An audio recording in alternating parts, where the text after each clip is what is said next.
হঠাৎ স্বৈরাচারের অন্যতম দোসর জাতীয় পার্টির চেয়ারম্যান জনাব জিএম কাদেরের সাথে বৈঠকে দেখা গেছে আমাদের স্বরাষ্ট্র উপদেষ্টা জনাব জাহাঙ্গীর আলমকে, এবং স্বরাষ্ট্র মন্ত্রণালয়ে পায়ের উপর পা তুলে খোশ মেজাজে তারা গল্প করছে এইরকম দেখতে পাচ্ছেন, আমাদের থাম্বনেলে দেওয়া আছে।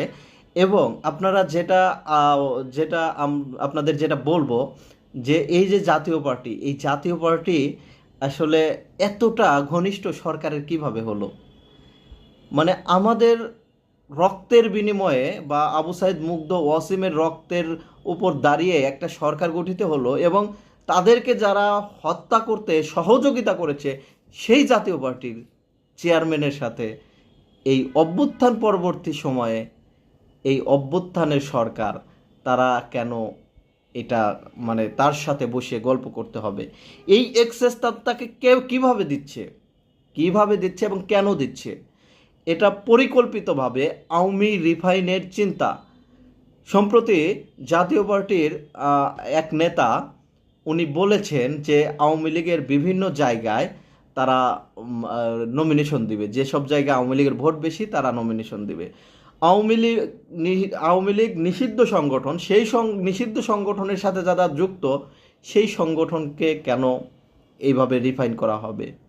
এখন আওয়ামী লীগ বিভিন্ন জায়গায় যোগ দিচ্ছে, আমরা দেখতে পেরেছি সম্প্রতি বিএনপিতে অনেকে যোগ দিচ্ছে। আবার আজকে একটা সংবাদ দেখলাম, আপনারা দেখতে পাচ্ছেন এখানে কি, মানে গ্রেপ্তার এড়াতে আত্মগোপনে ও তাবলিগ জামাতে আওয়ামী লীগের নেতাকর্মীরা। মানে ওই শয়তান যদি হজে যায়, শয়তানকে যখন মানে পাথর নিক্ষেপ করে, তো এদেরকে পাথর ওই দিকে নিক্ষেপ না করে তো পিছনের দিকে নিক্ষেপ করতে হবে শয়তান যদি যায়।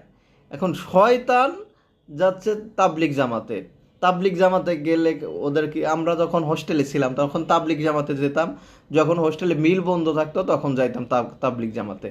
তো এখন আওয়ামী লীগ গ্রেপ্তার এড়াতে তারা সাধু সাজতে, সন্ন্যাসী সাজতে তারা এখন তাবলিগ জামাতে যাচ্ছে।